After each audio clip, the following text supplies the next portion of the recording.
Okay, it's that time. We're back. It's Friday, December 5th. Brian, Sebastian, movie reviews and more. Today's guest, but before I get to you, Michael, Debbie Lynn Elias. I'm here. MovieSharkDeBlur.com, Elias Network Entertainment. No, Elias Entertainment. I got to get the right. Elias Entertainment Network. Our guest today, who's been around for a long time, we have to bring you in, obviously. Michael. Michael Dequina of the moviereviewsnmore.com. Very good. Glad to get to make you here. You've been around for a long time, obviously, which is good. Yes, way too long. I mean, it's like been like feels like, like a day, but it's been almost 20 years next year. Good. We're going to get to you in a little bit. Debbie, what do we got going on today? Well, since we weren't here last week, one of the big events that it's a highlight for me and for so many others, and it's the more casual version of the Oscars, so to speak, Spirit Awards. Spirit Award nominations were announced just before Thanksgiving, and a lot of surprises, very eclectic palette. Michael and I were talking about it earlier today. For me, there were some very happy surprises to see Man from Reno, Dave Boyle, get nominated. Yes, you can talk. It's radio, yes, Michael. Yes, don't nod. Talk. Talk. Everybody knows that, I have been in Dave's corner since the very beginning. I was the very first critic to ever review any of his work. So to see Man from Reno, which he went in a totally different direction, to be acknowledged, is a wonderful thing. I am overjoyed with The Immigrant getting acknowledged with Marion Cotillard, and most importantly, Darius Kanji, the cinematographer. So, we've got some really, we've got some veteran talent at the Spirit Awards this year. Emmanuel Lubezki for Birdman also. Yep. And a lot of off-the-radar choices, too. Like you were saying, The Immigrant has not been really pushed by Harvey Weinstein, and you mentioned Man from Reno, which was a big winner at LA Film Festival this year. And for me, my big off-the-radar choice that I thought was really cool was Kumiko the Treasure Hunter. Yes. Which played at Sundance Next Fest and Sundance as well. Rinko Kikuchi, great lead performance, and a really clever film, based on a really interesting urban legend.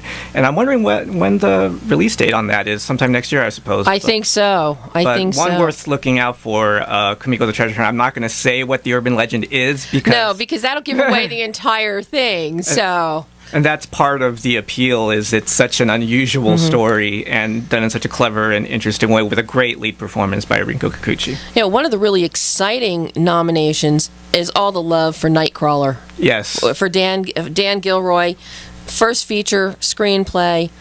Jake Gyllenhaal, who does. It's a tour de force for Jake. Yes, and Riz Ahmed, I'm glad, also got nominated. And Riz is someone, I've been really following, since his work in the UK. I thought he did a really breakout work in The Reluctant Fundamentalist with Mira Nair a couple of years ago. And he also was in Trishna with Frida Pinto and did a really good job there as well. He was Trishna, I really liked him in Trishna. But here, he really comes into his own and gives a strong performance that's very nuanced with energy opposite Jake. Yes, and disappears into the role. You would never know he's this British guy, British rapper at that. Playing this sort of kind of a loser type, really with no backbone, that is just really, hanging on to Jake Gyllenhaal and going with his crazy schemes. Yeah. Well, what was the surprise for you, both of you? What was a major surprise for you? For the Spirit Award nominations, as we were discussing earlier, Life Itself not getting a documentary nomination, considering... especially considering Roger Ebert's history with the organization. If we're just looking at that, that was kind of a really strange oversight. But of course, the fact that, it paves the way for Citizen 4. Yes.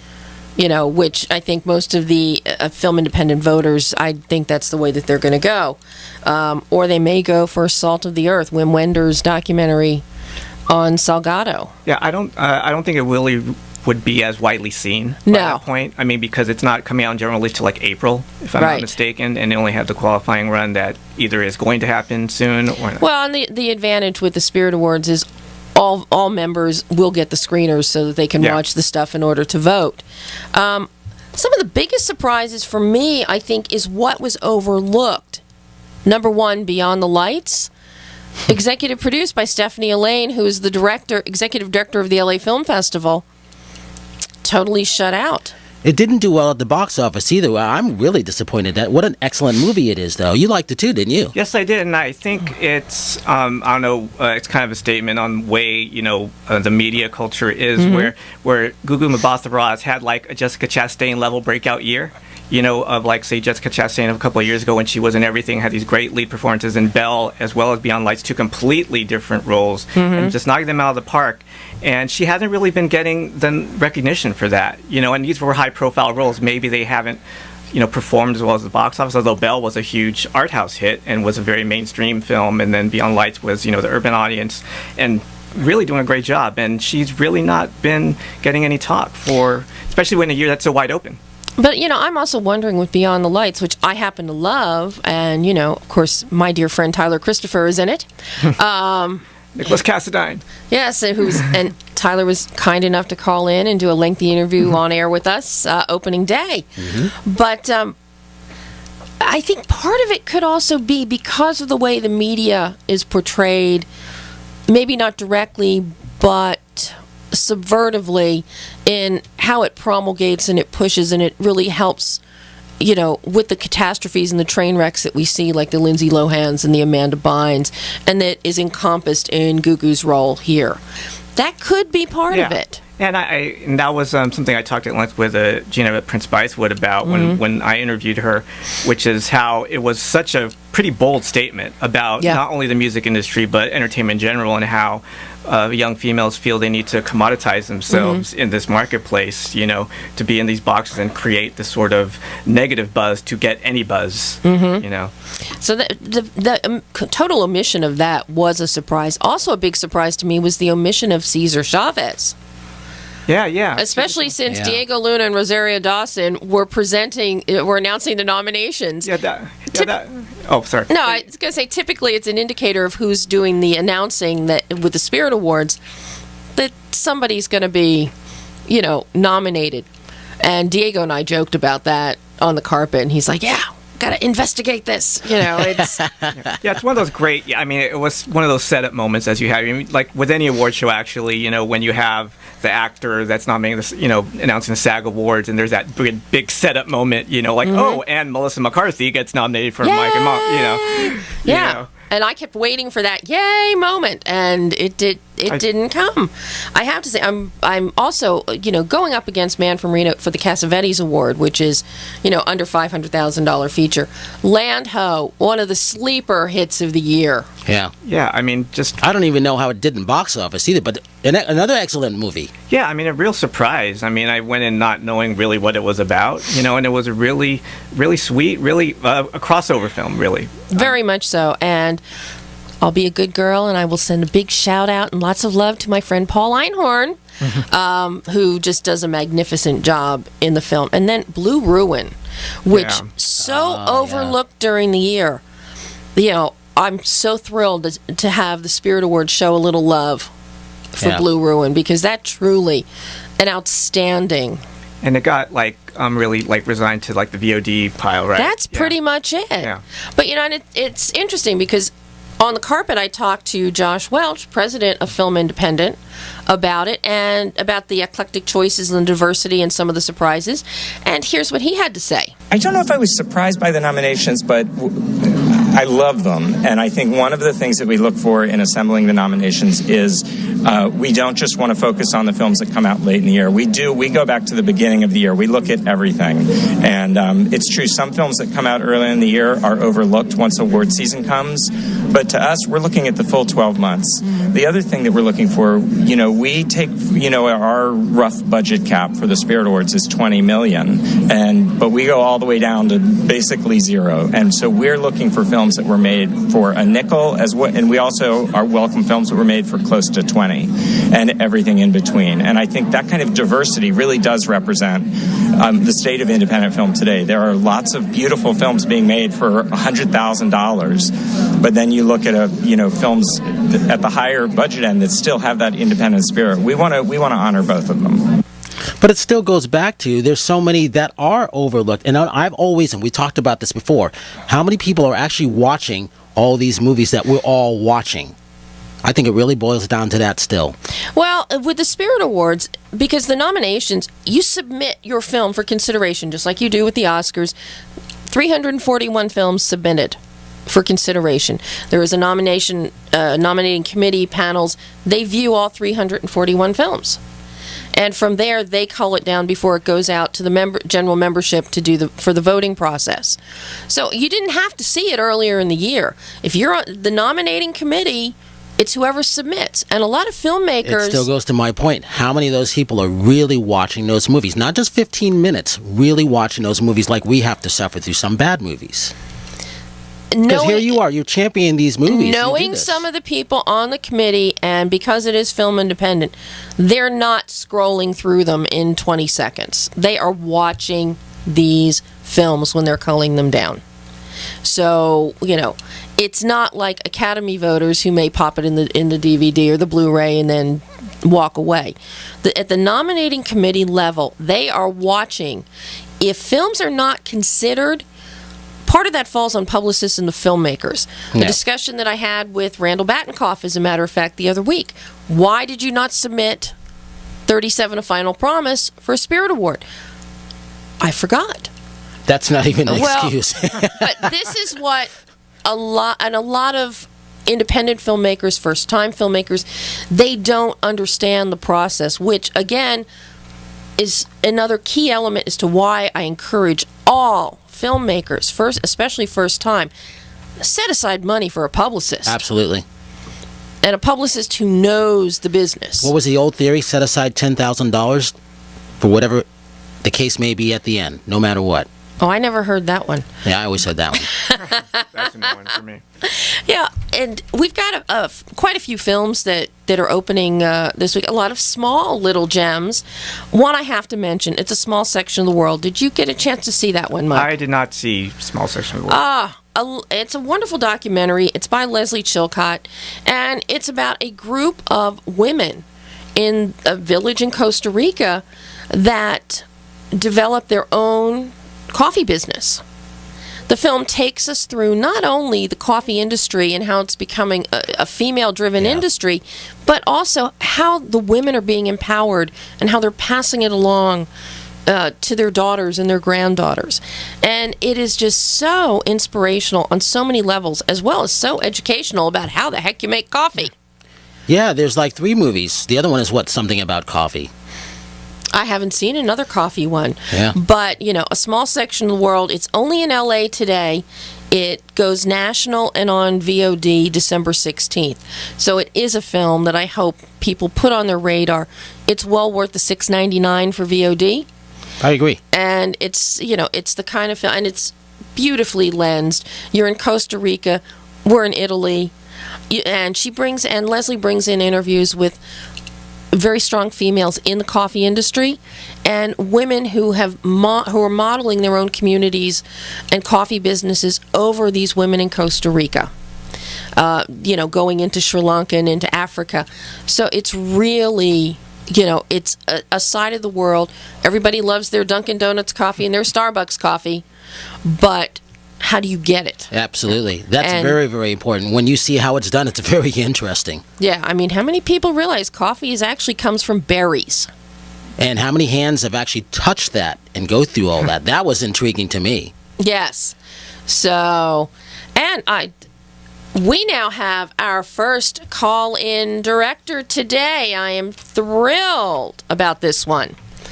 Khalil, is that you?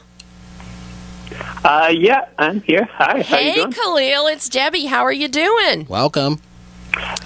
I'm doing great, Now, are you in Alaska?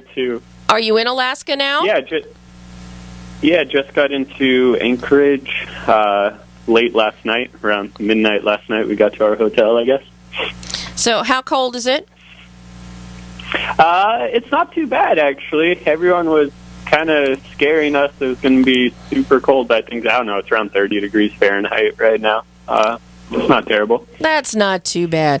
So I have to tell you, Listening is one of the most fascinating films I have seen this year. No? This is just with the ideologies of the carbon nanotubes, the microscopic electrodes. And the fact that it is a viable concept for mind control and mental telepathy, it just blows the mind looking at this. Where did this idea for this film come from? Let's see. I mean, the first seed of an idea was just, what if someone invented telepathy? And then I started doing a bunch of research into, the science of what's out there already right now, what people are doing with brain-computer interfaces and nanotechnology and stuff.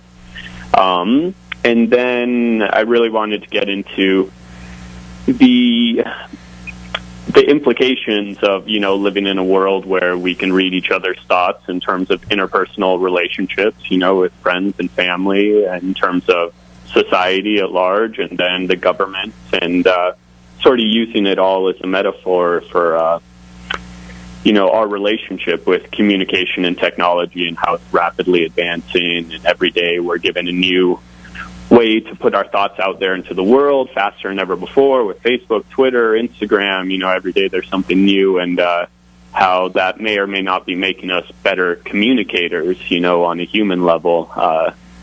And sort of getting into every different aspect of communication and technology was kind of my inspiration for the film. See, I like this. I always wanted to do this.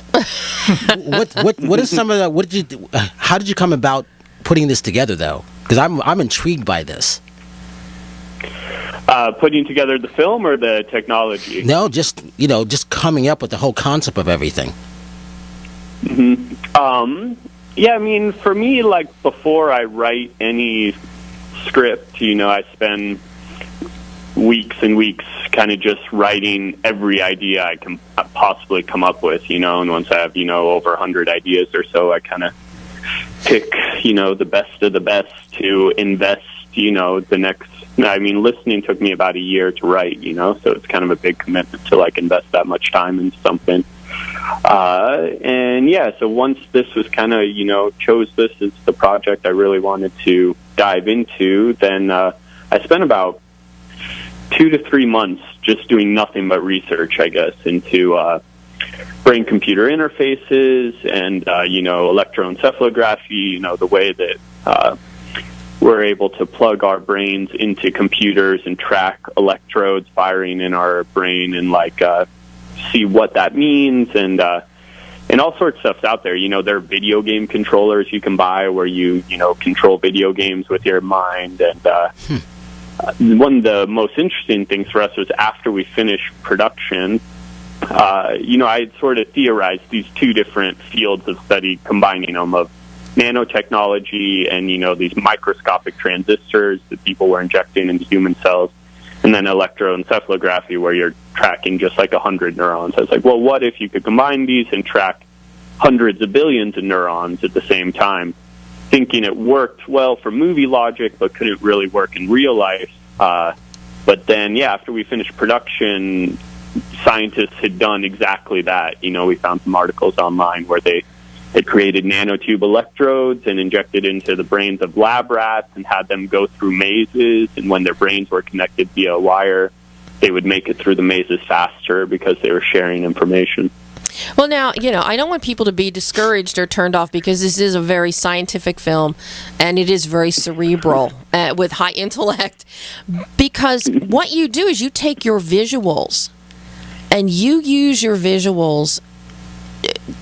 They are so strong in your delineations. You and Blake McClure with the cinematography and the palette in terms of using color and particular lens styles for different emotions, different aspects, for the government, for a home life, for friends, for clinicism.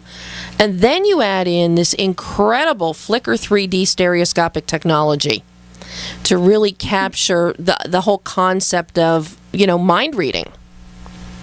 Mm-hmm. How much time did you guys put into to really work out this tonal bandwidth on the visual level to match the story and the intellectual level?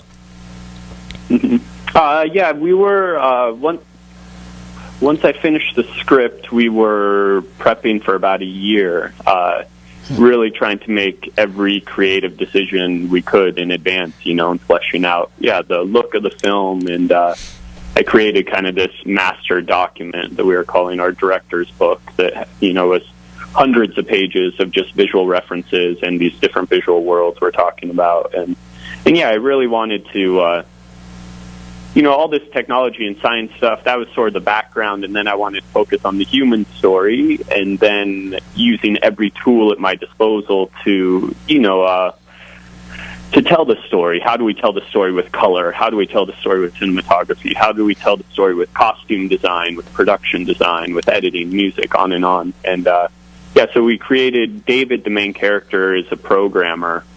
So I sort of thought he kind of compartmentalizes his life. And so we created these 5 visual worlds, we called them, where each different part of his life had a unique color scheme and a unique method of camera movement to sort of, put the audience in his shoes. For instance, his home life, his relationship with his wife and daughter is not very good and kind of lifeless, and he's not really present there. And so there, the camera never moves. It's locked off. It's these lifeless violets. Versus in the garage world, where he's like alive and creative, the camera's very kinetic, handheld, and it's this like bright green color throughout there, and on through the film that way. And I love the use of green because, in the garage world where he is being very creative and the mind is flowing and he's got full of ideas, that green also carries through into the naturalistic aspects of the film. In Cambodia with the Buddhist monks. Right, yeah. So we sort of set up a framework, and then we started playing with it. Another instance, like with costume design and production design, it's kind of like different characters fit into different worlds. For instance, David is at home in his garage world, and so his costume, his wardrobe is almost always green. And Ryan, for instance, and Jordan, who kind of, by the end of the film, are more at home in the CIA world, where the color scheme's this dark sort of red, white, and blue. They're both wearing red and blue. And then, like, when David's in the CIA world, he's wearing green, and he sort of stands out in that world. Like, he sticks out like a sore thumb there. Whereas Ryan and Jordan in the garage world, they're wearing red, and they sort of stick out there. And, as well as in the Cambodia world, David's wearing green there, and that sort of fits in with the natural hues of the jungle there, where he sort of, finds some meaning in that world too. So what is it about this film that you're finding with the reactions from festival goers so far? I know this just exploded in Woodstock. Everybody went nuts for it. What is it that people are really tapping into here? What are they listening to and listening? Yeah, I think what's been interesting for us, it's kind of like that the movie works on all levels for people. And that's what I was trying to do. For me, the best movies are the ones that can work on multiple levels.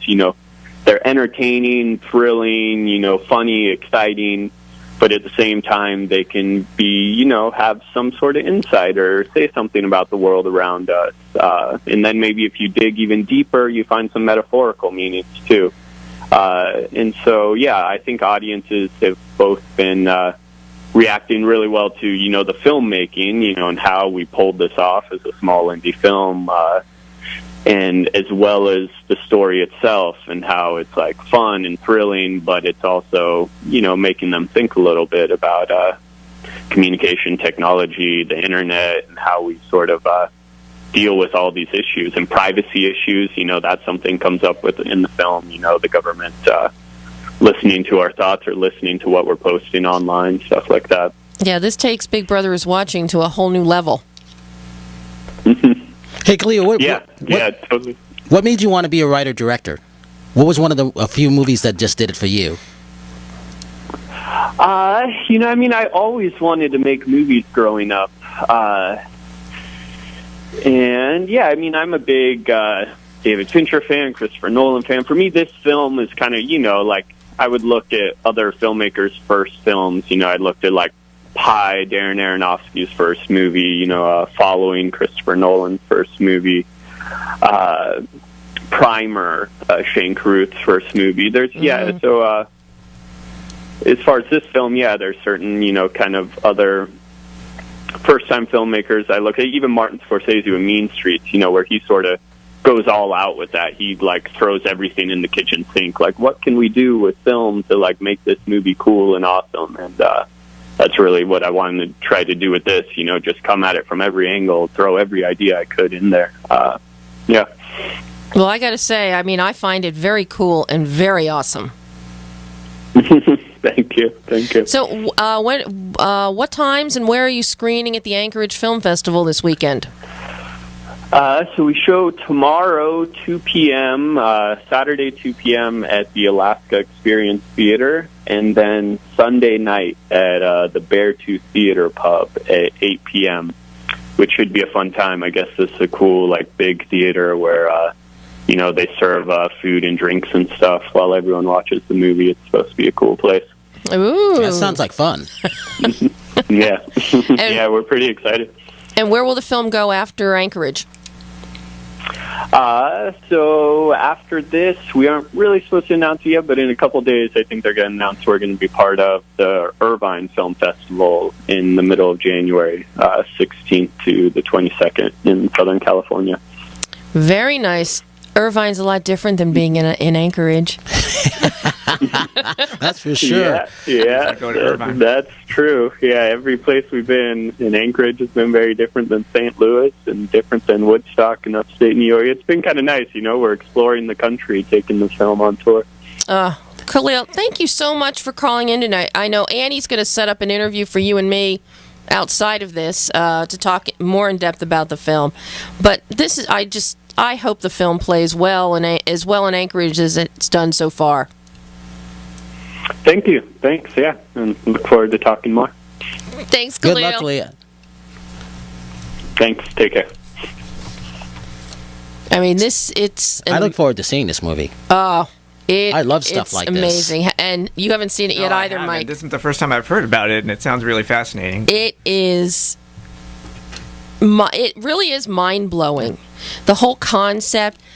This is kind of like a 21st century Flatliners for the mind. Yeah. And employing this Flickr 3D technology where you take two cameras and you're filming with them the cameras are set approximately eye distance apart. And then every 2 or 3 seconds you start with your editing doing a right eye blink, left eye blink that creates this whole mind transfer concept. So it's like you're in the mind with synapses firing. That'll screw most people up. Oh yeah, which is why maybe they should be drinking while they're watching this film in Alaska. If it's what you described, they'll be passing out. No, it's fascinating. It's fascinating. Well, flickering like that, some people can't handle it. But it's not a distractive flickering. It's eye blinks, but it conveys the telepathic transfer of imagery. In other words, you got to go see the movie. You got to go see this movie. It is phenomenal. I can't recommend this highly enough. It is a real year-end treat for people, and it is on the festival circuit. And I have to say, speaking of festivals, before our next callers call us, Culver City is having its first film festival tomorrow. And? Well, it's never had a film festival before, and it is the heart of Screenland. Yeah, I know. This is not a great... What took them so long? I don't know, but it's not a testament to the organizers of the festival that nobody really knows about it. But Ned Airbar and I have 2 of our films in the festival. Bunker will be in there. Like, comment, subscribe will be in there. I'm hoping... several other. I'm hoping that Trevor's film will be in there. I should find out later today. What time to start? When can people go see everything? That we still don't know. And do you know? Wow. Do you at least know how long this festival is going to go? It's just for Saturday. They will be using the Clayton Library, which is the old courthouse at the corner of Culver and Overland. Yeah. There are after parties and things that'll be going on at Joxer Daly's, which is owned by Miha O'Leary, Culver City's former mayor, who happens to be the gentleman that initiated the no permit fees for filmmakers in Culver City. Miha is a huge champion of the film industry. But in terms of specific times and all, we're supposed to find out today. And it starts tomorrow. It starts tomorrow. But hopefully they'll update their web. This is what I mean by the poor planning and execution of this. I'm thrilled that there's a film festival in Culver City finally. It would be nice if it was a little better publicized and organized. Again, the need for publicists. And this is not the first time that these film festivals have had these problems like this either. Yeah. We all experienced something this year that was just not. It doesn't make any of us happy because it's our time. We're trying to get the word out on these films to be seen by the general public. Yes. Well, no, go ahead, Mike.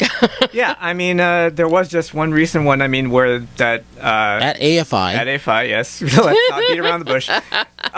But organization-wise, I mean, they usually are pretty on the ball, but I don't think they were really prepared for the crowds this year, which was really strange to me. You waited in line and you had a hell of a time too. Yeah, I mean, usually they would, the lines wouldn't be an issue, especially with a press credential.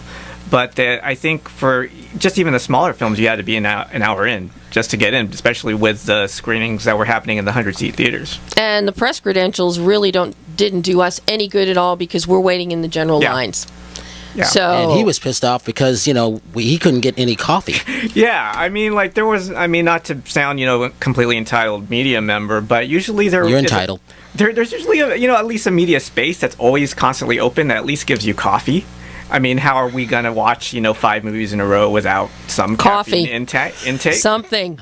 But they had a lounge that what used to be the press lounge was some VIP sponsored lounge that was closed on certain days. I'm going to say it was a Vizio. Yeah, that was. And you couldn't get in. Yeah, and it was there closed. and there was no thing. It was closed on certain days without telling anyone. I was talking to someone about that yesterday, so hopefully it'll be resolved. And we got our next caller calling in now too. Hi, you're on Movie Reviews and More. Is that Jeff? Yes. Hi, Jeff. Are you in Washington? I am in Washington, D.C., yes. Is Freya with you, too? I'm actually still in L.A.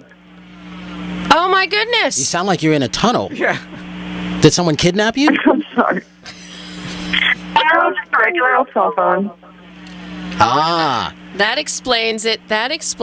Well, first of all, before we talk about remote area medical, I just want to slap you up the side of your head. I watched This Time Next Year, which is your next film that you'll be pushing.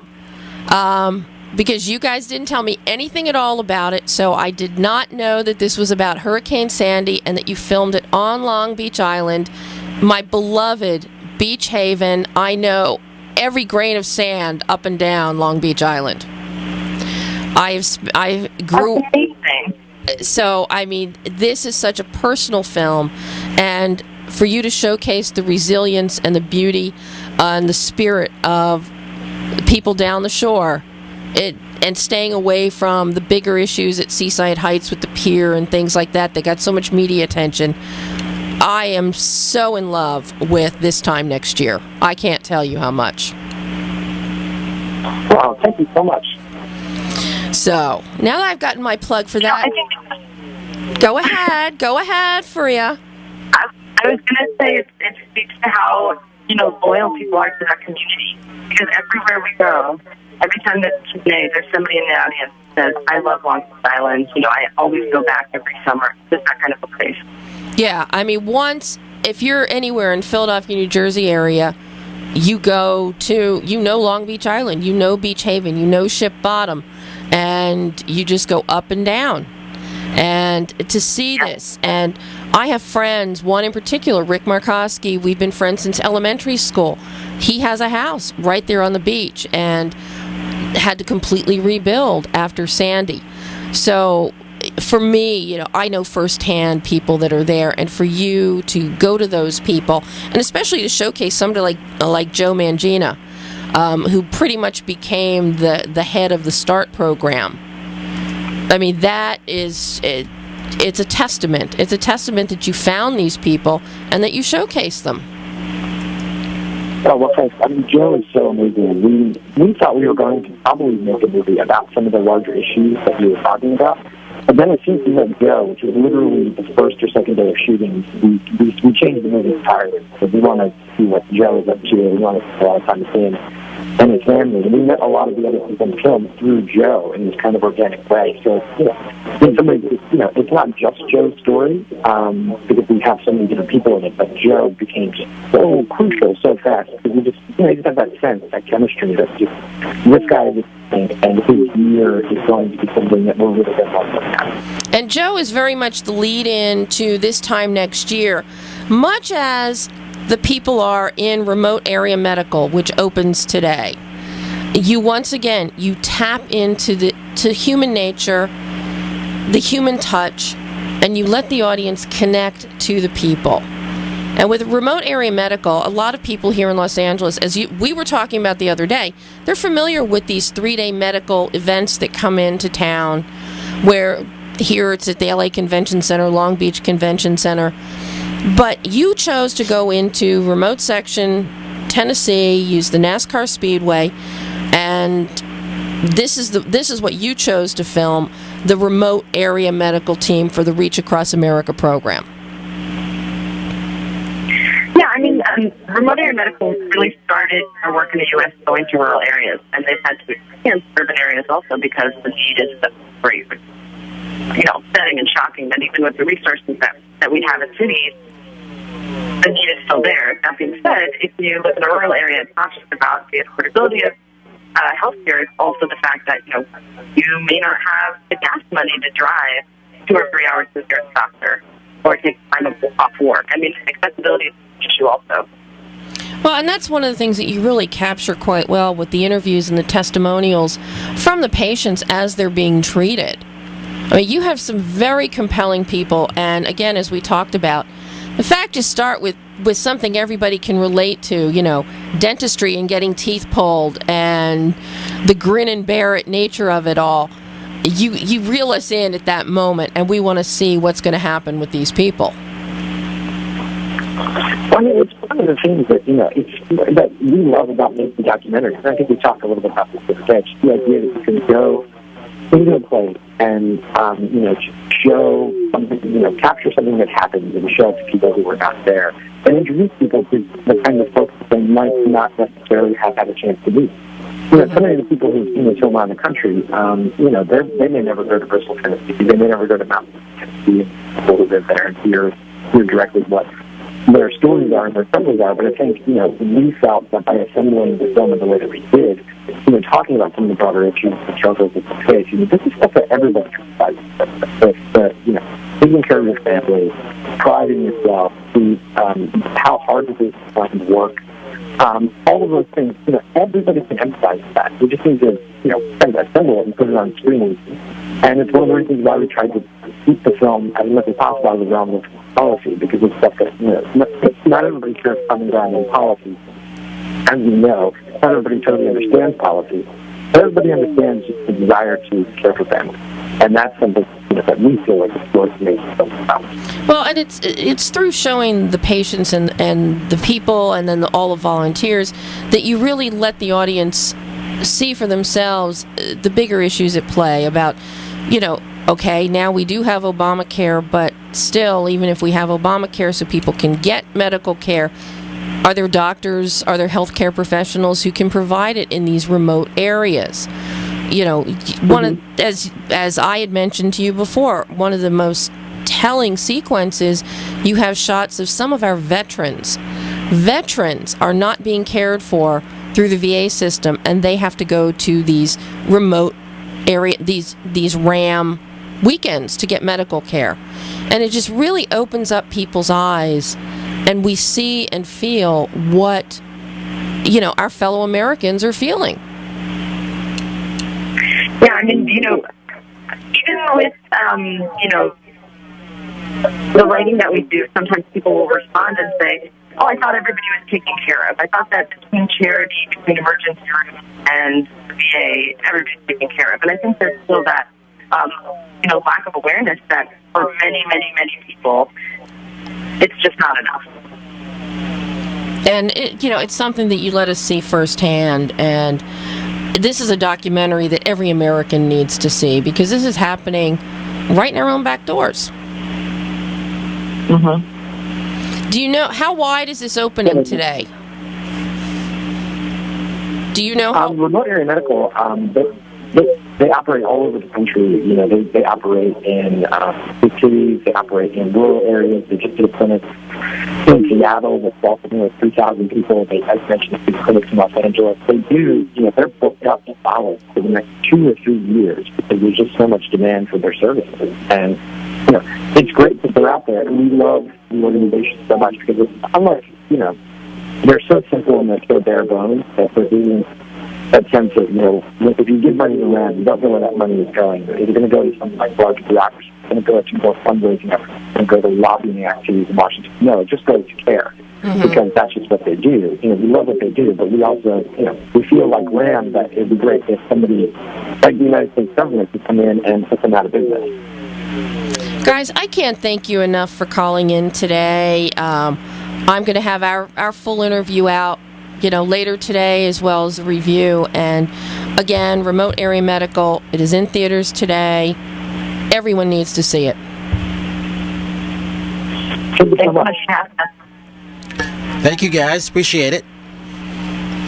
Thanks a lot. Michael, I want to get into you real quick before we run out of time. You've been around for a long time here. How did you start your site? It was all by happenstance and by chance. It was one of these things where I'd been writing reviews since I was like in the junior high age, since I was around 13. And I've been doing... But now give us all the site. Give us the site address. moviereport.com. And you can find me on Twitter at TWOTREY23. In any event, yes. So we... you were one of those guys who were sitting at home and just writing then, right? Yeah, I was. It was just the whole backstory was I was always writing reviews since, like I said, since I was 13 and through high school. I was best high school critic in California 2 years in a row, which no one else has ever done before, and since. And then it was one of these things where after I graduated, I stopped reviewing for a while, but then inevitably emails would come in from friends saying, what did you think of this movie? Or what did you think of that movie? And after a while of writing the same response in 10 different emails or so, I'm like, look, I am going to just write you all one mass email. So when you write me, we can just talk about other stuff. And then, so it started as an email newsletter back in April of '95, just to my friends. And then after a while, I started thinking, well, maybe other people would want to read this, perhaps. And that's when I started publicizing it on Usenet news groups, which is taking it way back in the Internet Stone Age. And then from there, got people to pay attention there. And then they had free servers for free web pages back then. In November of '95, that's when the moviereport.com started. It wasn't moviereport.com, but it was just one page on tripod.com. And then from there, I was one of the first, apparently. I mean, at the time, it was just something I thought I would do for the time being until I got, the reputable newspaper, magazine, or whatever thing that my high school journalism teacher was always needling me to get. But no one knew back then what internet was. It was just a temporary thing. And then things took hold. Roger Ebert was a huge supporter of me from very early on, from before I started the site, actually. He started reading my stuff on the emails. And I started getting attention, and then for now, became 20 years next year. Good for you. But you also have a lot of African Americans who just come into the room when we're doing roundtables and just know you. How did that happen? Well, part of that happened, it's part of what my whole philosophy with covering film, which is I think all film's equal. And one deficiency that has always been what I find in mainstream or so-called general film sites is urban film, as the euphemism says, is generally underserved. I mean, generally not covered. I mean, it's something that if they do cover it, generally there's a larger name star, and they don't, or if there's something they don't cover, it's that movie. It is the Master P movie that came out. And I, being someone who is always interested in everything, really, I do think you never know what you will see. And that I started really covering, urban film along with, indie film and foreign film and Indian film is another big thing of mine. So, all right, we're going to take a break. We'll be right back, and Debbie's going to talk about The Wild. It's just wild. The Wild. We'll be right back. Just wild.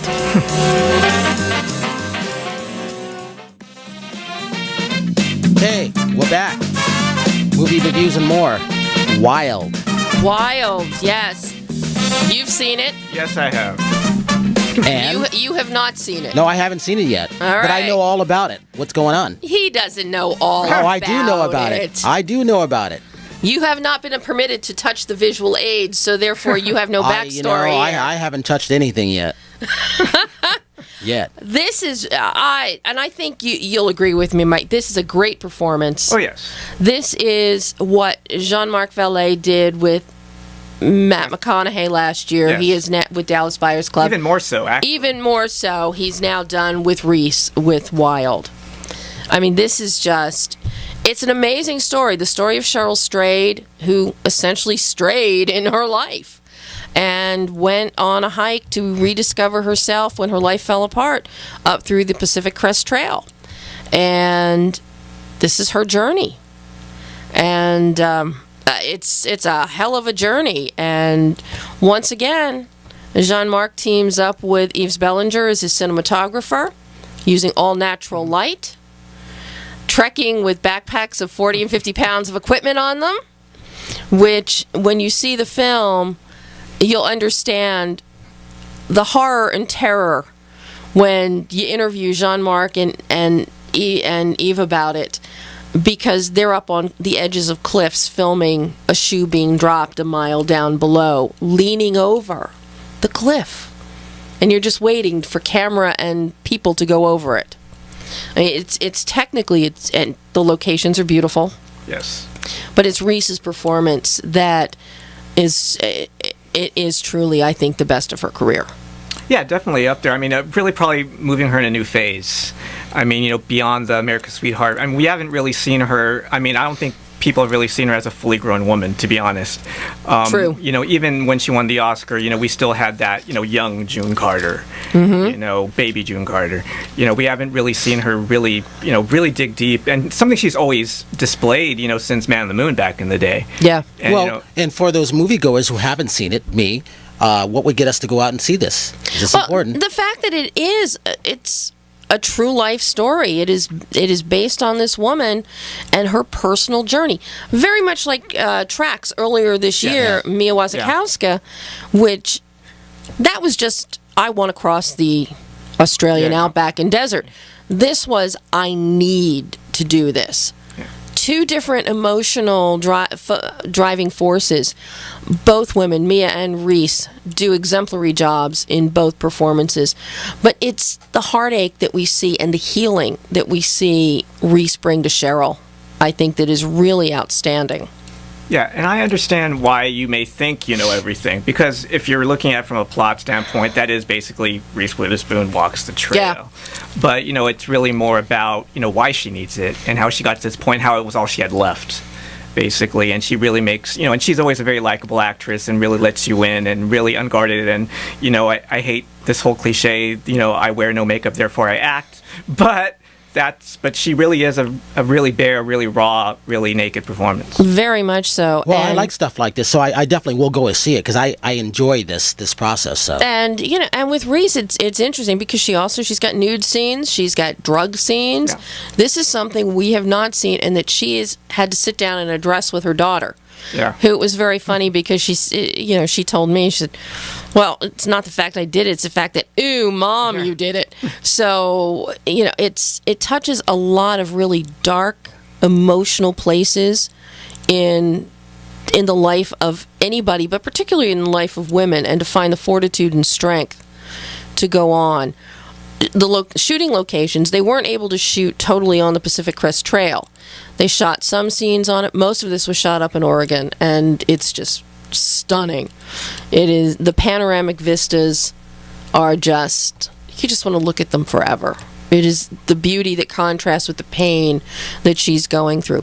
But besides acting, Reese is producing, and she is She's become a good producer. And she is very hands-on, and she actually became attracted to this project. She got hold of the manuscript before the book was released, and she determined then she wanted to do this. So I asked her to tell me about the appeal of Cheryl Strayed's story.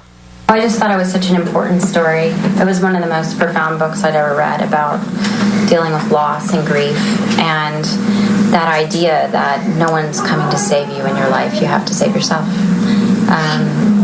Because otherwise, if she hadn't gone on this journey and reconstituted herself, literally from tiny shreds of the person she was before, she probably would have been lost in an abyss of grief and drugs and sex. And many people go down that rabbit hole, but she decided to pull herself out. And I think that's beautiful.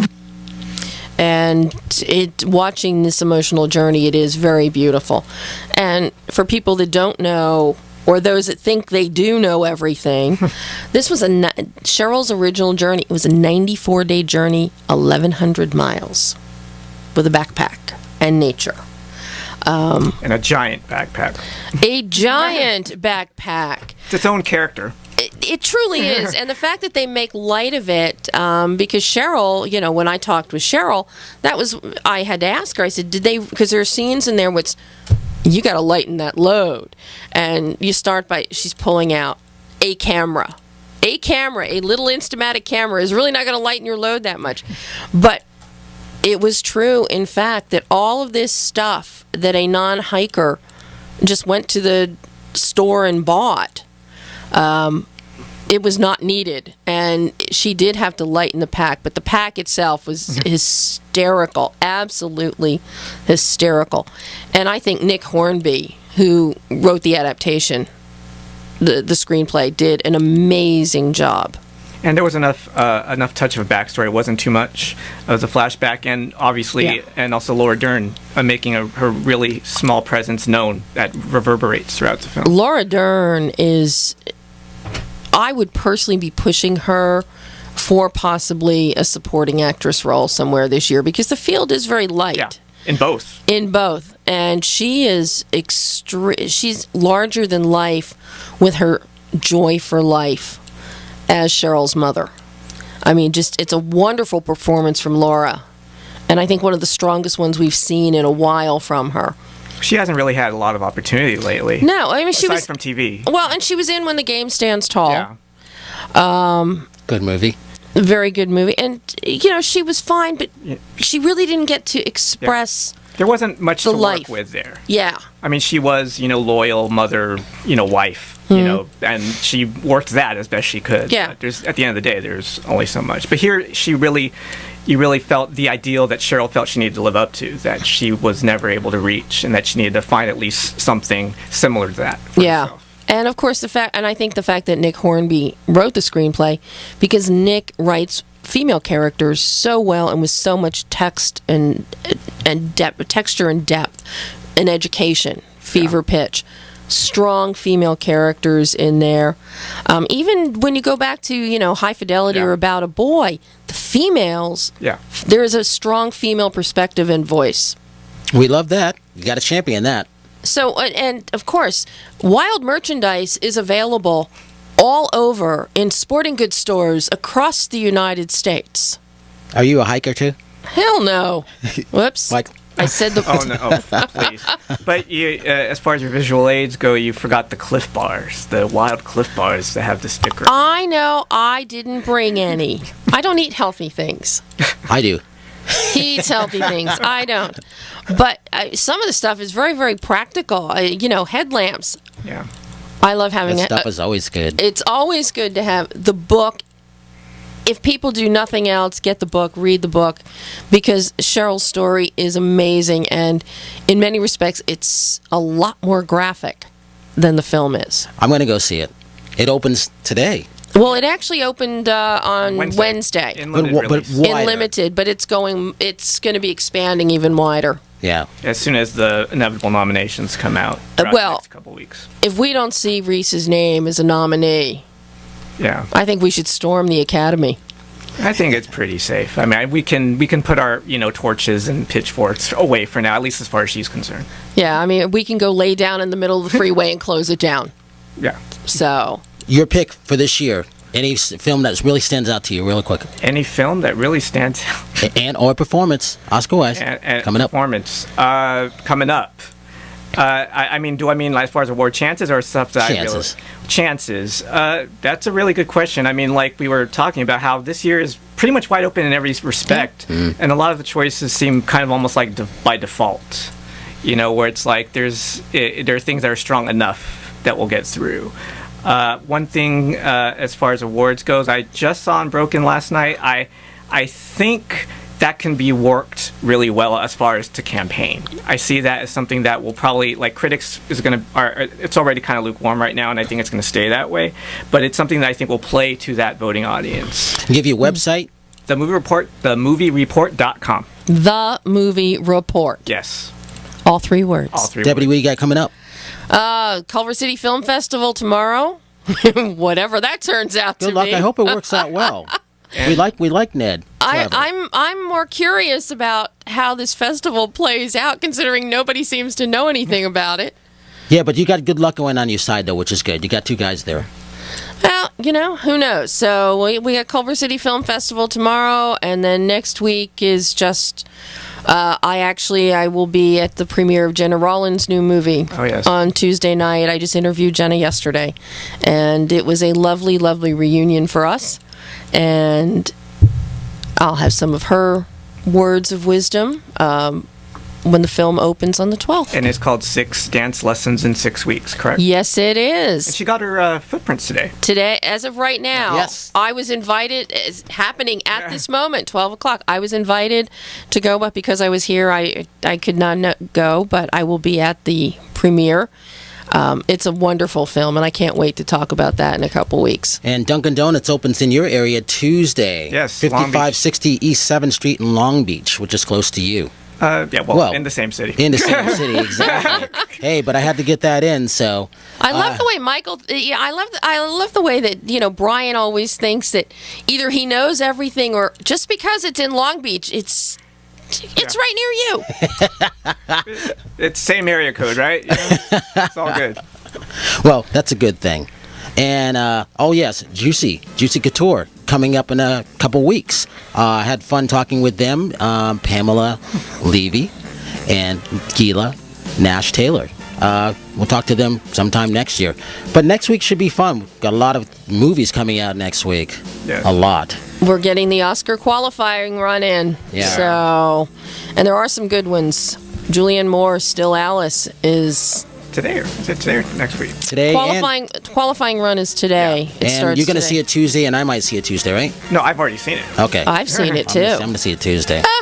We will see you next week. Debbie, give your site again, please. MovieSharkDeblore.com, EliasEntertainmentNetwork.com. And I'm Brian Sebastian, moviereviewsnmore.com. We will see you next week. Michael, thank you.